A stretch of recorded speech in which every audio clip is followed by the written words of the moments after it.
Hello दोस्तों, खुद बदलाव बनिए जो आप इस दुनिया में देखना चाहते हैं। वेलकम टू लेट्स क्रिएट, जहां हम आपके छोटे से छोटे कॉन्सेप्ट को क्रिएट करेंगे एक अलग अंदाज। टुडेज अवर रिक्रिएशन इज, देखिए हमने पिछले कल अपने चिनाब से जुड़े हुए सवाल जवाब देखे थे, लेकिन उसमें जो कंटेंट था वो इंग्लिश में था। अब हम देखेंगे सवाल जवाब, लेकिन उसमें जो कंटेंट होगा वो हिंदी में होगा, यानी कि हम सवाल जवाब हिंदी वाले कंटेंट के साथ देखते हैं। तो चलिए, ये हमारा प्यारा हिमाचल प्रदेश, ये चिनाब का सफर हमने लेक्चर नंबर 1 में कवर किया था ओवरव्यू के साथ, और फिर उसके बाद पूरे लेक्चर में 2 लेक्चर हिंदी में, 2 लेक्चर इंग्लिश में पूरी चिनाब के सफर को देखा था। अब देखिए पहला क्वेश्चन क्या है। बारालाचा दर्रे के बारे में निम्नलिखित कथनों पर विचार करें। यहाँ पर बात किसकी हो रही है? बारालाचा दर्रे की। देखिए पहली स्टेटमेंट क्या है। बारालाचा दर्रा जहां से चंद्रा और भागा नदी निकलती है, पट्टन घाटी का हिस्सा है। पहली स्टेटमेंट ये दे रखी है। इसे क्रॉस रोड समिट के साथ दर्रा भी कहा जाता है, जहां जास्कर, लद्दाख, स्पीति, कुल्लू से सड़कें मिलती है। यह लाहौल और लद्दाख के बीच स्थित है। बारलाचा दर्रे की ऊंचाई 3891 मीटर है। उपयुक्त में कथनों में से कितने सही हैं? देखिए, जब भी हम सवाल सॉल्व करते हैं तो हमें 2 बातों का ध्यान रखना होता है। एक तो कि यहाँ पर ये पूछा क्या गया है, सही या गलत, और उसके बाद हमें देखना होता है कि जितने भी स्टेटमेंट है उस स्टेटमेंट का भाग में डिवाइड करना पड़ता है। जैसे बारलाचा दर्रा जहां से चंद्रा और भागा नदी निकलती है, तो ये इसका एक भाग हो गया कि बारलाचा दर्रा वो दर्रा है जहां से चंद्रा और भागा नदी निकलती है। तो ये वाली हमने स्टेटमेंट पढ़ी थी, ये स्टेटमेंट सही थी। उसके बाद ये देखना है, ये दूसरी स्टेटमेंट होगी कि यह पट्टन घाटी का हिस्सा है। अब ये कंफर्म करना है कि यह पट्टन घाटी का हिस्सा है या नहीं है। तो देखिए, अगर हम पाएंगे, अगर मैं लाहौल स्पीति का रफली मैप बनाऊं, तो क्या पाते हैं हम पाते हैं कि बारलाचा दर्रा इधर है, इधर जैसे था, यानी कि ये लाहौल रीजन में था। अगर ये मान लीजिए ये हमारा लाहौल रीजन है और ये हमारा स्पीति वाला रीजन है, तो जो बारालाचा दर्रा है वो लाहौल रीजन में आता है। अब देखिए, लाहौल रीजन में भी अगर हम लाहौल स्पीति की हिस्ट्री ज्योग्राफी को पढ़ेंगे, जब हम लाहौल स्पीति को पढ़ेंगे तो हम पाएंगे कि यहाँ पर भी डिफरेंट डिफरेंट टाइप की घाटीज हैं, घाटियां हैं। और उसी घाटी में एक पट्टन घाटी आती है। जो पट्टन घाटी है वो हमारी इधर है। तो यानी कि जो बारालाचा पास है, जो बारालाचा दर्रा है, वो किसका पार्ट है? पट्टन घाटी का हिस्सा है। तो ये पूरी की पूरी स्टेटमेंट हमारी सही हो गई। इसे क्रॉस रोड समिट के साथ वाला दर्रा भी कहा जाता है। देखिए, आपको पता होगा ये बारालाचा दर्रा, यहाँ से हमारी जास्कर रेंज आ रही है ऊपर, ठीक है, और उसके साथ यहाँ पर क्या है? लद्दाख भी है, और इस तरफ को तो लाहौल है, यहाँ को स्पीति है। देखिए, कुल्लू हमारा इधर है, किधर? तो यहाँ पर लाहौल को कट रहा है, स्पीति को कट रहा है, जास्कर और लद्दाख को। तो यानी कि कुल्लू के आने की वजह से ये पूरी की पूरी स्टेटमेंट क्या होगी, कथन क्या हो गया? गलत हो गया। तो हमें ये छोटी छोटी बातों का ध्यान रखना है, और इन्हीं छोटी बातों की वजह से ये पूरी की पूरी स्टेटमेंट गलत हो जाती है। यह लाहौल और लद्दाख के बीच स्थित है। अगर आपने लेक्चर देखा होगा तो आपने पाया होगा कि यहाँ मनाली से यहाँ पर एक रोड जाता था बारलाचा दर्रा के साथ साथ लगता हुआ लेह तक।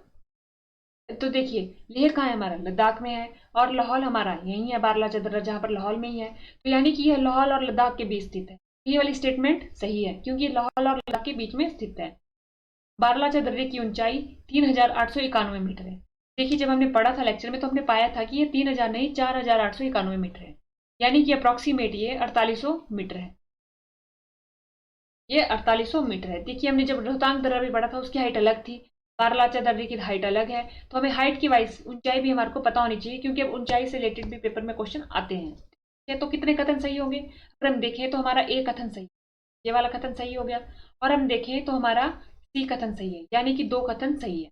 केवल दो ऑप्शन होगा, क्योंकि बी हमारा गलत हो गया कुल्लू आने की वजह से, और इसमें हाइट में 3 आने की वजह से ये कथन भी गलत हो गया। अब देखते हैं दूसरा सवाल। चंद्राभागा नदी के बारे में निम्नलिखित कथनों पर विचार कीजिए। क्या बोला गया है कि चंद्राभागा नदी के बारे में देखना है। तो हमें माइंड में रखना है कि जो चंद्राभागा नदी यानी कि चिनाब, तो पूरी की पूरी बात हो सकती है। चिनाब की सहायक नदी की, गांव की, उसके किनारे बसे हुए गांव के किसी भी की भी बात भी हो सकती है। रोहतांग दर्रा के विपरीत किनारों पर चंद्रा और भागा नदी और चिनाब बनाने के लिए तांडी में मिलती है। देखिए क्या बोल रहे हैं कि रोहतांग दर्रे के विपरीत किनारों से निकलती है कौन? चंद्रा और भागा नदी। ये स्टेटमेंट का मतलब थोड़ी यहाँ पर गलती हो गई। रोहतांग दर्रे के विपरीत किनारों से चंद्रा और भागा नदी निकलती है, आगे ये कंप्लीट होनी थी, और चिनाब बनाने के लिए तांडी में मिलती है। ये पूरी स्टेटमेंट। देखिए, हमने स्टेटमेंट को 2 भागों में डिवाइड करना है। रोहतांग दर्रे के विपरीत किनारों से चंद्रा और भागा नदी निकलती है और चिनाब बनाने के लिए तांडी में मिलती है। देखिए, और से पहले स्टेटमेंट को हम आधा करें और उसके बाद ये वाली स्टेटमेंट हमारी दूसरी हो गई। एक स्टेटमेंट को हमने दो स्टेटमेंट में डिवाइड कर दिया, इससे हमारे सॉल्व करने की मतलब ईजी हो जाता है हमें। हिमाचल में पानी की मात्रा के मामले में यह सबसे बड़ी नदी है।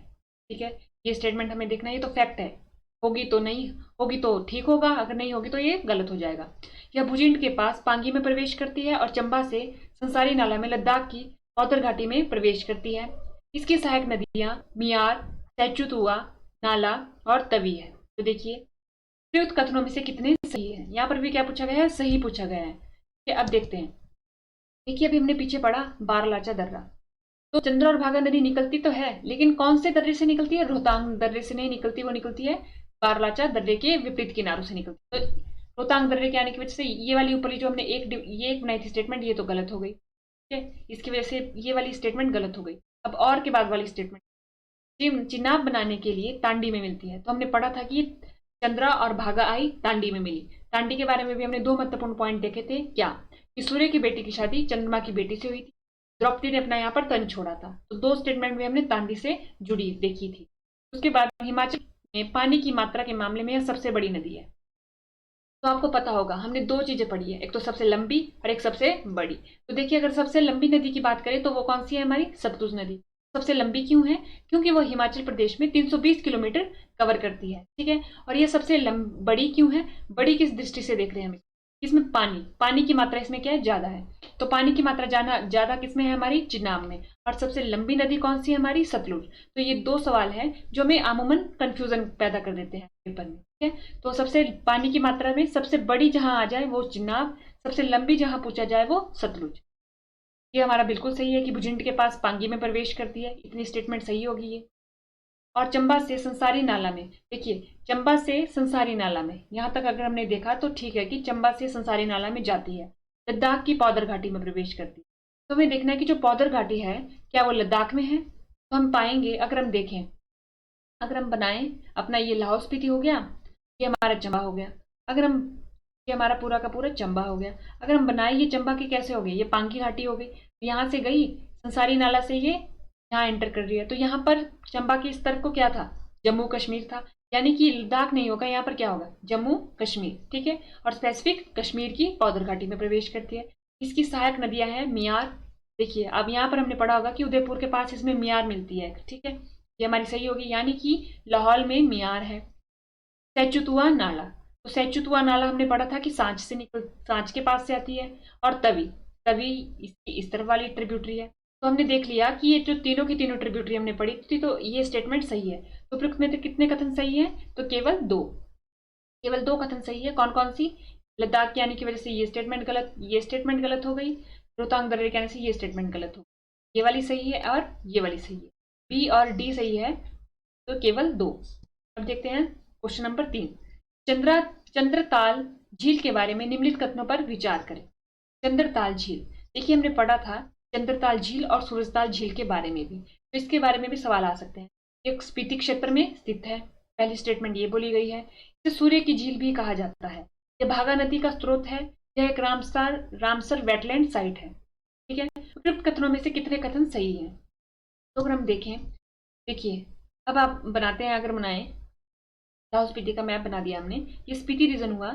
जितने भी हमने चिनाब रिवर पढ़ी ना, वो हमने लाहौल रीजन में पढ़ी थी। यानी कि अगर हमने सूरज ताल पढ़ी तो वो भी लाहौल रीजन में पढ़ी, अगर हमने चंद्र ताल पढ़ी तो वो भी लाहौल रीजन में पढ़ी, और अगर हमने बारालाचा पास पढ़ा तो वो भी लाहौल रीजन में पढ़ा। ठीक है, तो यानी कि स्पीति क्षेत्र में नहीं है, तो ये स्टेटमेंट हमारी रॉन्ग हो गई। इसे सूर्य की झील कहा जाता है, तो हमने पढ़ा था इसे क्या बोला जाता है, चांद, ना कि सूर्य। तो ये वाली स्टेटमेंट भी गलत होगी, क्योंकि यहाँ पर सूर्य पूछा गया है। तो देखिए चंद्र आ रहा है ना, तो चंद्र ही आएगा, लेक ऑफ मून, यानी कि चंद्र की, चांद की झील। यह भागा नदी का स्रोत है। अब देखिए अगर आपने पढ़ा होगा, जैसे मान लीजिए बारलाचा पास हो गया, ये हमारी होगी, कौन सी होगी हमारी, ये चंद्रताल, ये होगी हमारी सूरजताल। सूरजताल से निकलती है हमारी भागा, चंद्रताल से निकली हमारी चंद्रा। देखिए भागा का नहीं होगा, नाम क्या आएगा, चंद्रा, चंद्रा ही आएगा इधर, चंद्रा नदी का स्रोत। ये रामसर वेटलैंड साइट है, तो ये भी सही है। इसके बारे में एक और स्टेटमेंट पूछी जाती है कि इसे हिंगसोंग ने लोहित्य सरोवर कहा। हो सकता है कि आपसे पूछ लिया जाए कि हिंगसोंग ने लोहित्य सरोवर किसे कहा था, किस झील को कहा था। ऑप्शन में आ सकता, तो हमें याद रखना है कि चंद्रताल को हिंगसोंग ने लोहित्य सरोवर कहा था। तो इसमें कौन सी स्टेटमेंट सही है, केवल डी, तो यानी कि केवल 1। बाकी 3 की 3 स्टेटमेंट गलत है, और गलत क्यों है वो भी हमने देख लिया। ठीक तो आज के लेक्चर में इतना ही। थैंक यू एंड देखते रहिए लेट्स रिक्रिएट।